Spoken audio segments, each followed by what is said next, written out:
مسکینوں کے لیے سب سے بہترین شخص حضرت جعفر بن ابی طالب تھے۔ سیدنا ابو ہریرہ رضی اللہ تعالیٰ عنہ فرماتے ہیں کہ ہمیں اپنے گھر ساتھ لے جاتے اور جو کچھ بھی گھر میں ہوتا کھلا دیتے تھے۔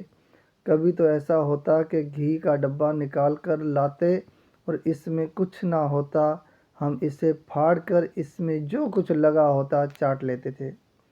صحیح بخاری حدیث نمبر 5432۔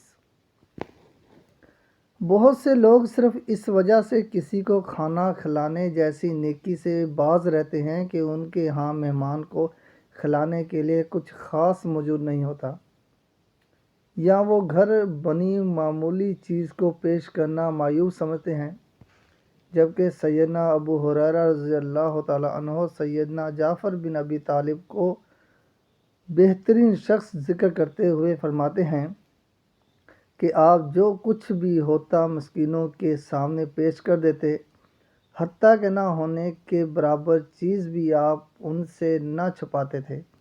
اس سے ظاہر ہوا کہ آپ میزبانی کے لیے خصوصی تکلف کا شکار نہ ہوتے تھے، اور نبی کریم صلی اللہ علیہ وآلہ وسلم کا بھی فرمان ہے کہ کوئی شخص اپنی طاقت سے زیادہ مہمان کے لیے تکلف نہ کرے۔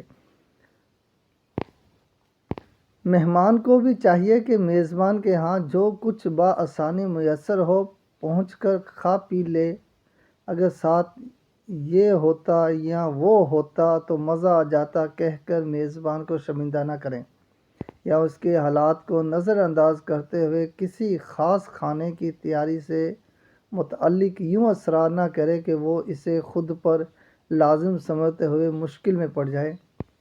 فرائض ہمیشہ نوافل پر مقدم ہوتے ہیں، تو جس شخص کے ذمہ واجب الادا قرض ہو اور وہ رمضان میں افطاریاں کرواتا پھرے، وہ درست روش پر قائم نہیں ہے۔ اسے چاہیے کہ پہلے اپنے فرائض سے سبکدوش ہو۔ ہمارے ہاں ایسے لوگوں کی کثرت ہے جو بہنوں کے حق مار کر ویلفیئر کی تنظیمیں چلا رہے ہیں اور لوگوں کے امور غصب کر کے حاتم تائی بنے ہوئے ہیں۔ بلا استثناء یہ سب وہ لوگ ہیں جنہوں نے انفاق فی سبیل اللہ کو بطور فیشن اختیار کیا ہے۔ اگر اللہ کا قرب مقصد ہوتا تو پہلے فرائض بجا لاتے۔